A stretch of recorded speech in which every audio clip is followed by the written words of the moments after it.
donations to, buy land, build community. Or you want to nomad, and you want to have the freedom to go visit all sorts of different communities. I mean, there's tons of options. What size of land? I mean, look at this beautiful 200-acre property. It feels like it's like a refuge, like so secluded, a safe haven. This is like so private and lush and gorgeous. I mean, it's a lot of work though to have 200 acres. So, maybe you're like, I kind of just want to start with 2 acres and let's see how much food I grow on a half-acre lot. Are you wanting to get raw land? Are you wanting it to already have utilities? You have some sort of a head start, which I think is important to have some sort of a head start. Because raw land is a whole other ballgame if you're just doing this for the first time. Would you want it to have a house on the property already? What size house? Would you want it to be a 3-bed, 2-bath? Just like as clear as you can be and writing down exactly what you're looking for. What price point are you comfortable with? What's your budget? Do you want to have livestock? Are you a vegan? No, I don't want community members who would have this, or I don't want community members who would have pets, or whatever your clarity is on how you want to utilize the land. And then of course timing. I want to do this before I retire in 10 years. Or I want to do this before 2030 when Klaus Schwab says I'll own nothing or be happy. So just thinking of all of those different elements. And I think it's also important to have a bigger picture of what are your dreams for this property? What are your hopes and also the expectations that you can think of and write down, a bigger picture think. And then you can hone in on the more detailed and the finesse, like our vision statement, my mission statement, and getting clarity, because if you have that, then you'll be able to present it to others and attract folks who are wanting to jam with you and are aligned in your vision and your mission, and also your values. So dietary preferences, spiritual preferences, all of those sort of details. So just for example, for us, our values, we wanted to be off the grid, and that was literally the first thing we did was we invested in solar panels, Tesla power walls, because anyone who lived through snowpocalypse after that traumatic event where there was a week of chaos in Texas is these centralized systems are actually pretty fragile. The vision, so we're like, hey, let's do a homestead with up to 8 additional community members. So just really having clarity on what your vision is. How big do you want it to be? What do you, ideally, what would you see, happening in your community? And then a mission, so that, again, you have that clarity and understanding. So if you do want other people living on the property, you're inviting others who are aligned with your mission aligned. Because, as we know, with many of these communities, or conflict and, having that, if you're having different expectations or different clashing of personalities, it can lead to more harm than good. But like John was saying earlier, beginning with the end in mind. How often do you think about where you want to be in 10 years? If you're like, okay, I know, let me think about that. All right, in 10 years, I want to be blank, blank, blank, blank, blank. Well, what do I need to do in order to get there? Okay, 5 years down the road, if I can accomplish this, and this, it'll get me closer to that. In 1 year, if I can do X, Y, and Z, then I'll be that much closer to my 5 year, then I'll be that much closer to my 10-year goal. So the interactive, I'd love to hear, does anyone have anything they're feeling called to share? Like a vision, a mission statement, or anything that's resonating with you right now that you're like, hey, I just want to throw this out there. I thought about this, and this is what I am looking for community. Can you come up to the microphone? Come on down, you're the next contestant on Share Your Dreams. Okay, I'm really squirrely because I just threw very squirrely and tired. We're all a bit squirrely. Boston and did get much sleep over the last few days and got here today. And without freedom cells, I don't think I'd be able to find people to help rebuild a family homestead, basically. And I hope it would be more like literary, like the original Boston mentality, along with the chickens I have. And try to fill every single room in the house with different people who are working in the community. And honestly, without the freedom cell site, I wouldn't be having the time around in Boston. So thank you. That's my vision. Cool. We'll share a bit. We got some freedom cell folks in the audience. All right. We'll share a bit more about that. It's a tool we created to help identify and find people of like mind or mission-aligned people. All right. Does anybody else want to share? So if you have a vision or characteristics of a homestead or a property that you might be interested in. Come on, Morena. Give it for Morena, ladies and gentlemen. Okay, so I just want to say it's not necessarily a vision, but my husband and I had our house listed for sale it's coming up on 2 years now. And it finally just sold in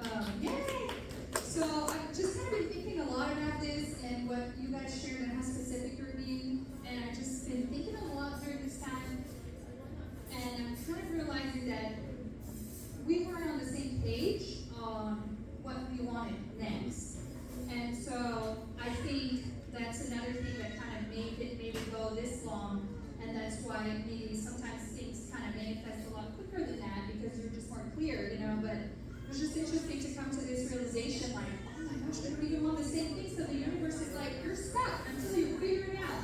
So we did, and the household, so yay, just wanted to hear that. All right. Good. Thank you, Maria. Yeah, finding people to do partner with, whether it's a romantic partner, your husband, your wife, or family members, or really close friends, or people you meet through the Freedom Cell Network, whatever these different channels are. That's why it's so important to really think in advance about what your bigger picture goals are, because you want to make sure everyone's on the same page. And people are changing, and things are dynamic, and that's okay, But as long as you have that conversation and you're like, oh, I wasn't aware that you were actually looking for this, and your vision was actually different than what maybe we had or I had perceived it to be. So just making sure there's that communication and clarity is really important. I want to share too, just on that same note, and this is advice for myself. I really enjoy teaching because when I teach something and then I'm thinking as I'm saying it, you're not doing that, you're freaking hypocrite. It helps me to center and to get back to it. But it's important that we all make time to think, because we're always just go, caught in the riff-raff rat race of life. It's especially the case with the economy and inflation. We're having to work harder than we normally would if we were broken free of this debt-based monetary fugazi fraud system. So I just want to encourage people to carve out time to sit and think about what you want in life. What's working for you? What's not working? What can you cut out? What can you lean into? Because if we don't set that time aside and be very intention-oriented, then we're just going to be carrying out someone else's plan and someone else's program. But if we take the time and we have that sovereignty of thought, then we can be the architects of our own destiny. Okay. All right. Next piece, I'll take this one. Yeah, John said earlier that acquiring the property is the hardest part, but I actually disagree with that. This is a hard part, but it's not the hardest part. I feel like the hardest part for us is what comes next after getting the land. And so, Doing the work. Yeah, actually finding people to help live on the property with you and building out gardens and getting livestock and oh no, we got a rooster that's attacking one of our community members on a daily basis. What do we do? So there's so much stuff that comes We up. killed it. And ate it. But the first step is getting to the land, and there's so many different ways to do this. So we'll just start with where. So we created a list of 8 different freedom-minded places, and we'd be happy to share that PDF with you. I actually have a table just out here to the left, because when we're done, we can continue the conversation out here to the left where the booth is if you want to chit chat. But there's places where these kinds of projects are already happening, like for instance, obviously Texas. Mexico is another place where there's a lot of folks who are expats and moving, who are pursuing less regulation and more freedom and having a more alternative lifestyle. And like New Hampshire, there's the Free State Project, a lot of libertarian kinds of folks who live there. Tennessee is a hot spot for this. Arizona even is as well. So we'd be happy to talk with you about where we have researched and found that there are already a lot of freedom folk living and pursuing these kinds of lifestyles and communities and homesteading. But if you are just speaking vaguely, and this could be anywhere internationally, when you're thinking of buying land, what should you look for? So in our opinion, we do think it's important to be at least 30 minutes away from a major city. In the event of a disaster, some sort of bad situation goes down. But it's also important to be close enough that you're not going to be completely isolated and totally screwed, because you do still need to engage and be a part of the mainstream society things, like going to a movie theater or going to a concert. It's nice to still be pretty close. So thinking of what infrastructure is already on the land doesn't have deed restrictions. So many people have come to our ex-member land summit and they're like, oh, I found this property, but there's an HOA, and apparently I wouldn't even be able to do what I want to do. And so you have to really make sure that you're not buying something that already has this, pre-written. You can't do this. You can't have more than this many family, or they have to be family. You can't have this many families. Different families living on the property, or you can only have 2 chickens, or you can only do this or that, or whatever. So these are just some things to think of, and then. One middle path to that, like the Buddha taught, the middle path is being anchored near a small town. So of course Bandera is right down the road, but this is such a cool spot. They have almost all that they need, right? But they still supplement from the Tractor Supply or whatever, the local food store. But we're anchored near Bastrop, Texas. It's a city of 6,000 to 7,000. It has a H-E-B grocery store with organic food. Our office is there. The kiddos' school. There's a movie theater. There's a bowling alley. There's a couple good places to get a good steak. So if you're out in the middle of nowhere, then it can be more safe. You could be quote unquote more free, but maybe there's a little bit less quality of life because you got to spend 45 minutes to an hour to get anywhere, right? So it's all about balance, and our preference is to be anchored close to a small town within somewhat of a driving distance to a major city if you want to go see the sights or go to a concert or something like that. Yep. But ultimately, it goes back to you and your vision. So we're not saying that there's a right or wrong way to do this. It's just from our experience. Like, I am happy that we purchased a property that was still 15 minutes away from, the dentist office and stuff like that. So something else that you should take into consideration when you're looking for land, of course, other than location, is the size of the land. If it's going to, how much time are you wanting to commit to stewarding this property, or can you commit up front? And what's realistic in terms of, your goals for gardening and self-sufficiency. Maybe you don't need a 5-acre plot. Maybe you only need a 2-acre plot. So just thinking about how you want to utilize the land, your price, your budget, zoning, the neighbors. Oh my gosh, that's so important. Are the neighbors jerks? Like, are they awesome? Because we have a neighbor that's next to us that's a godsend. They're amazing. They have a tractor. Like, it really makes a big difference if you have good neighbors. But yeah. Yeah, we got a picture. But I do have a good story. So I knew our neighbor was awesome. He drives up in his tractor. We're on the back part of the property, walking the dogs. He drives up in his tractor, and he pulls over. And he's let us use his tractor and stuff before too, which is great, right? We got this beautiful relationship. He's more of like a MAGA, but with like some Q conspiratorial, which is kind of cool, right? The Q thing was a total fraud and like a psyop, but it did wake people up to the conspiratorial view of history. Anyway, he comes over, he stops the tractor, he's like, hey, just wanted to ask you guys aren't taking that shot, are you? I'm like, no, of course not. No, definitely not. He's like, yeah, neither are we, mostly for religious reasons. It's the mark of the beast. Yeah, that's our guy right there. So, having good neighbors is important, and getting out and talking to your neighbors is important. And one quick thing, in the meantime, maybe you're still in the city or the suburbs, it's important to go get to know your neighbors. And a lot of the food production stuff, solar system as well, you can do that now, right? So it's always important to get the ball rolling no matter where you have to reside and to know your neighbors, regardless of where you live. Yep. Also, if you are going to be acquiring this property and you're paying, or maybe you have a pre-approval letter, you're buying cash, it's really important to find a great realtor who understands permaculture, or at least the basics of like, hey, I want to grow food on this land, so understanding the soil type, or understanding where your goals are. So a mission-aligned realtor, maybe they're familiar with homesteading projects, or can put you in a search on the MLS listing that shows you agriculturally exempt properties or things that would be advantageous for you down the road, and gets it. So something, of course, you have to consider when you're talking about land acquisition is coming up with the money and getting your down payment. So, for us, we lived in the tiny home, and we did take Grant Cardone's advice to stay broke.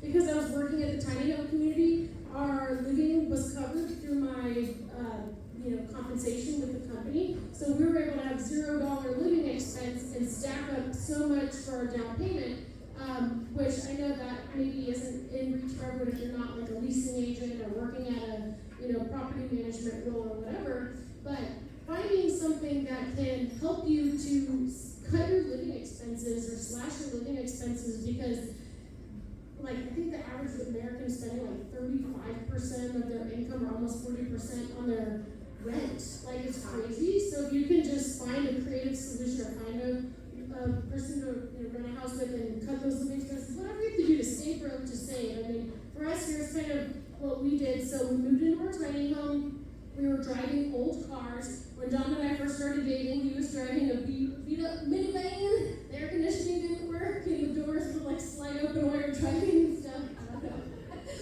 That's how I knew she didn't love me for my money. Because we were using her credit card most of the time. We still are in some circumstances, so don't be doing that. Call out. And then, but you can get credit cards for a place like Home Depot and go 6 months with no interest. So there's creative ways too, if you are homesteading, to be able to kind of become your own bank if you're, wise with how you're juggling your finances or whatever. Our 0 point lower was like $6K. Like, how do you buy this stuff out of pocket? It's very expensive. So, you know, there's ways to maybe do this and not like completely bust your bank account. But yeah, I mean, I drove an older truck for years. Like, I wanted to drive that Tesla. I really wanted to, but I didn't have car payments. So sometimes you have to cut things out of your life in order to add new things in. So that's just kind of the point that we're trying to make here. And eventually we were able to save up those funds and bring the earnest money in to close on our 10-acre property in June of 2021.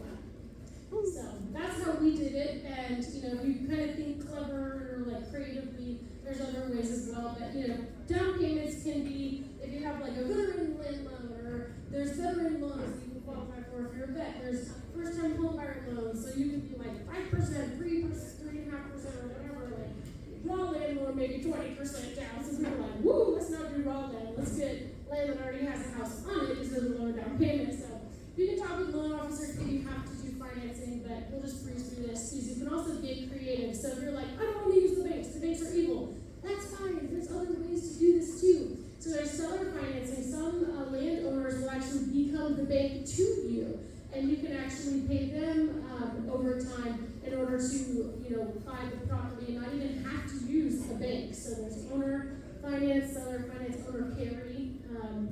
So that's one creative solution. You could also do crowdfunding. So our friend Derek Rose and his partner Miriam, they were like, hey, we want to get land in Mexico. So guess what? We put the word out to the world and said, we need $20,000 in order to acquire this property in Mexico. And you share that with your network, and if however many people donate, and then you can come up with the funds as a gift. So there's ways to do this where you don't have to, really feel the burden of coming up with the upfront capital, because that can be a barrier to entry. And another option is you can join an existing community. There are thousands of communities that exist. IC.org, Foundation for Intentional Community. There's literally tons of communities that want you to join. They want you community members. Now, probably in some circumstances, you can say, hey, not in every circumstance, but live here for a few months. Let's make sure it's a good fit. You contribute to the community. Maybe you help cook. Maybe you help maintain a property, whatever. And there's even work trades solutions and situations where you could find that opportunity to live very low expense, maybe even in exchange for your time. And one of the things we do with our company, Live Free Academy, we regularly host this community matchmaking event. So we bring together people that are looking to buy land, or they have land, they're looking for someone to put an RV on, or they're looking to work together with other people to come up with a down payment or whatever it may be. And that's also something that we do in person and virtually when we do this event coming up in May, the Excellent Land Summit. We'd love for you guys to be a part of it. So there's the worldwide organic farming. Oh, where did that go? Yeah, wolfing.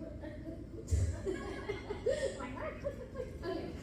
So there's all sorts of options, but ultimately, to me, this lifestyle is really hard to live alone. And I think the whole self-sufficient thing is kind of an oxymoron. Because in order to do this, in order to steward the land, and how humanity has evolved over so many centuries, is to live, John hates it when I say the word communally, but cooperatively. How about that? Because it does take a lot of energy to maintain and steward land like this. And so if you can find other people to do this with and to jam with, it's going to be really helpful in your pursuit of buying land locally. So we say to buy land with people if you can, because if 10 people come together with $5,000 each, hey, now you have $50,000, you can go buy a couple acres or whatever, depending on where you are, right? But the whole point is, we're meant to live in small communities, immersed in nature, and I think that's why so many people are struggling with depression and anxiety and loneliness. There's this epidemic of loneliness and disconnection from the food we eat, and all of these, large-scale issues really stem from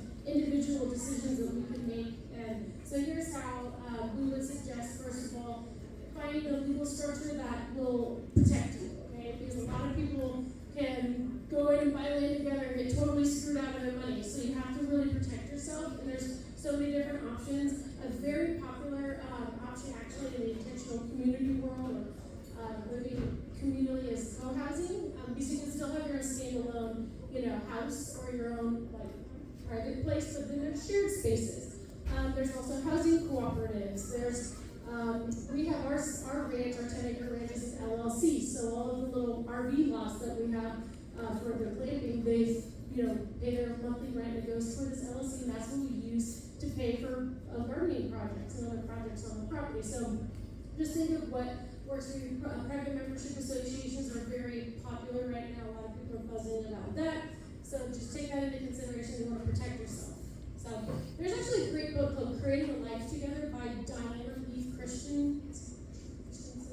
And she, I traveled to Earth Haven, I think it was in 2016 in North Carolina to go visit that property because they went through a really interesting, it's a very interesting case study, an evolution of changing from an HOA for their community, it's like almost 300 acres, into these decentralized neighborhoods, and some of them are structured legally differently. So it's kind of cool, like, different models will work for different groups of people. That's the end of that story. All right, we got a place to finish, so we have time for questions. So be a good person, your vibe attracts your tribe, and this is our community. We have 10 acres. We have 2 community members. We had a third. Their name was Nomad Brad, and I was like, this ain't gonna last for long. He said Nomad. Sure enough, he nomaded on, but we do have an open spot. We're looking for community members. We recently put out like a survey for people to fill out this form if they're interested in moving. We got 26 responses, which was pretty cool. So if you have property and you're looking for people, post online and make sure that you do a good vetting process, especially if you have kiddos, because there's a lot of weird people out there, and there's especially a lot of weird people in our freedom community. But there's good people too. So, but yeah, one thing, a great way to vet people is to work together on a project. So it's kind of like a stress test. So if we go meet them for coffee and we're chit-chatting, there's no stress or opportunity for tension there. But if they come volunteer at your event, or y'all put on a workshop together, or whatever it may be, and then some kind of conflict arises, or there's some difficult situation, you can kind of see how they handle it, and that speaks volumes. So, find people in your local area. We recently purchased half a butchered cow, and we paid with Bitcoin. So we got decentralized food and decentralized money. But it's not just what you're doing on your property, it's also getting involved with the local community, connecting with your local ranchers, supporting establishments like this, going to the local farmers markets, and be really conscious about conflict resolution. Because, I've been doing activism for over 20 years, and everyone's like, the FBI is going to infiltrate, and the New World Order is going to get us. But really, what's the biggest cause of hardship within an organization or a community or group is internal conflict. People haven't done the trauma work, people don't know how to deal with their shadow, and they end up projecting onto other people, and it causes all sorts of problems. So the number one thing you can do is be the best person that you can be. You're more likely to attract good people, but also have predetermined conflict resolution mechanisms like nonviolent communication, which is all about speaking in terms of feelings and needs, and really just drawing up some of the issues and speaking about them, connecting with other people, and trying to help folks have their needs met. I know we're running out of time, but that happens even like at our community. I had a garden party on Wednesday night, and so just to be vulnerable. So we're like having 10 people at our house, and then the kids come home and they're exhausted. But I don't know this because I didn't see them earlier. So they're sitting on the couch, they're playing video games, and I was like, hey, John, I observed that the kids are sitting on the couch doing this while we have all these strangers outside, stewarding our land. What's going on? That made me feel resentful. But anyway, so this whole situation, it really actually was a conflict with us either, because I'm like, what the heck, I feel like this is inequitable. Not that I want them to slave over our property, but just be engaged, be involved. And so there's really understanding what are the expectations. It's like, well, Aliana had dance until 9 p.m. Monday night in Tuesday night, and I had to stay with her, and we're all tired, and by the time we come home on Wednesday, it's hard to entertain, and blah, blah, blah. So these are things you don't really think of everyone's needs, but if we can think of terms of hey, that makes sense now. They weren't just blowing me off. They had a need for rest, and they had a need for relaxation because, maybe there's different expectations in terms of how quickly this garden needs to get built. And it's not as big of a priority for some community members, but maybe other community members, they want to devote more time to these, sorts of projects. But there can be lots of feelings of resentment and bitterness in community, and I think that's why there's fallout on a lot of homesteads. And so one community I visited, Earthquaking Village in Costa Rica, they even have a whole thing every morning where they pass around and kind of talk, hey, this really bothered me, this thing that you did, and they just flush it out in the morning so that it doesn't stew and become this bigger conflict or like an erupting volcano. So I just wanted to say that on the note of conflict resolution, because once you do with the land, once you do with the people, then you got to keep everyone happy, and that's really, I think, the hard part. and still get projects that are productive. But either way, the important thing is to build community. You can do it starting today online. You can do it starting today at this event. Network with as many people as possible. You can do it by coming to our event, the Exit and Build Land Summit, May 16th to the 20th. We're actually doing a farm tour here at Sovereignty Ranch that Monday. We'll do a Central Texas farm tour. But ultimately, there's strength in numbers. It's really hard to live this lifestyle alone. It's not even that much fun to live it alone, to be honest. I was out there pulling weeds in my garden for like 3 weeks on my own on the weekends, and then the weeds would just grow back. The next time I went out, I was like, this is exhausting. Like, I'm just going to do a gardening party. And so the kids came out the first time, and my friend came over, and her daughter helped also. And we got the weeds pulled out of all 16 of our garden beds in less than an hour. And then we had a nice meal together, and it was a lovely evening. And then we did the cartwheels in the front, front yard, and we're like, yay, everything's great. So it's like really hard when you're doing it by yourself, but there is strength in numbers, and it makes it a lot more enjoyable and attainable when you're able to work together.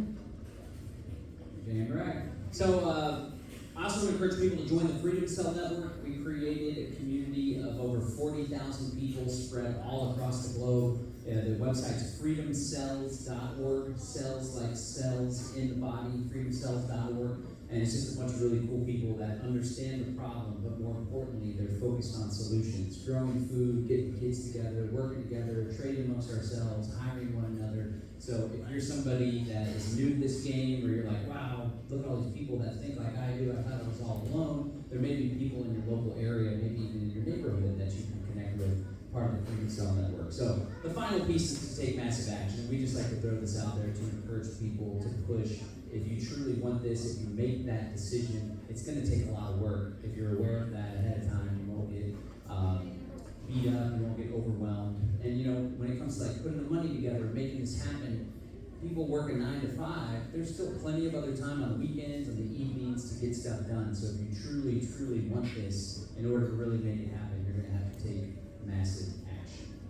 And now, There we were, pulling the weeds out. I mean, this is like a 2 or 3 year project, like cutting the IBC tanks, getting everything set up with the wicking beds. So these things take time, but it's definitely more fun when you do it together, so that we can create decentralized communities all over the world, alternative human settlements, regenerating the soil, and building community at a global scale. Yep. So, we'd love to invite you guys to our event that's coming up here pretty soon. It's called the Exit and Build Land Summit. Like I shared early, Molly will be speaking at the event. And I want to play a quick video for you guys. We do also have virtual tickets, right? You can actually sign up for free. exitandbuildlandsummit.com. exitandbuildlandsummit.com to watch for free. And then there's this virtual pass you can get to watch all 3 days, get access to the replays, and a bunch of really cool bonuses. And then you can also get in-person tickets or VIP ticket. We got a lot of great speakers coming this year. Joel Salatin will be there in person. Mike Adams will be there. David Holmgren, who's like the father of permaculture, will be there doing a virtual presentation. So we hope that you guys will check that out. We're going to play this little promo video, and then if anybody wants to buy a ticket while we're here at the event, we'll actually give you a free DVD. What's a DVD? Director things? You can also get the online version as well. But this normally retails for $397. What we've presented today was just a very condensed version of this 2-day workshop. We'll hook you up with this for free. You can take the DVD if you want to use it as a coaster, or you can get the virtual pass. But let me play this real quick, and then we'll be done here. There we go, audio.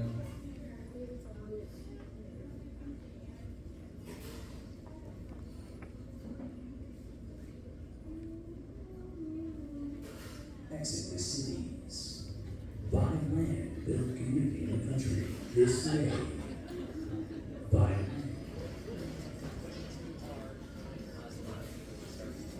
This May, a group of concerned citizens is coming. Citizens, what? Where's Summer?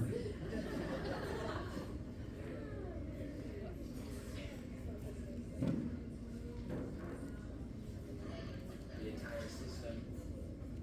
It's fine.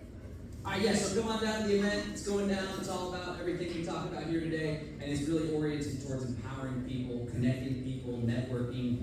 There's farm tours on the 16th and the 20th. On the 20th, we'll be coming here for a tour and enjoying some time here. And the cool thing, the meals that you eat at the event, which are included in your ticket, the food is actually sourced from the farms that we visit. All right, so let's just watch this and get a taste of what it's all about. Corporations, the media is basically a big fraud.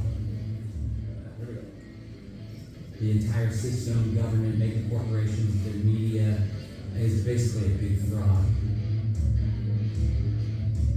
After COVID, this pandemic, a lot of people woke up. They pushed too hard and caused a lot of people to start questioning the status quo. We decided, let's put together an event, bring together people that want to homestead, that want to build communities, but don't know how or don't believe in their ability to do so. We have the hippies and the lefties, and then we have the raw libertarians and the Rothbardian and the anarchists. This homesteading, regenerative agriculture, permaculture, living together, buying land cooperatively, that is the new path forward. It's brought together people from all walks of life, and that's what's so beautiful is that when you come together for a purpose like this, it unites everyone rather than divides everyone. Don't just oppose something, rather stand for something. The Exit and Build Land Summit has been awesome, and I would say to anybody out there who's considering doing this next year, do it. You won't be disappointed. All right. Okay, folks. Thank you so much for your time. I appreciate you guys. Oh, yeah. We got some flyers here. Can you help us pass them out, Kat? This is Becca's lovely mother and her father there, Kathy and Al. They're going to pass out flyers about the event. Thank you so much for your time, everybody. Appreciate you guys.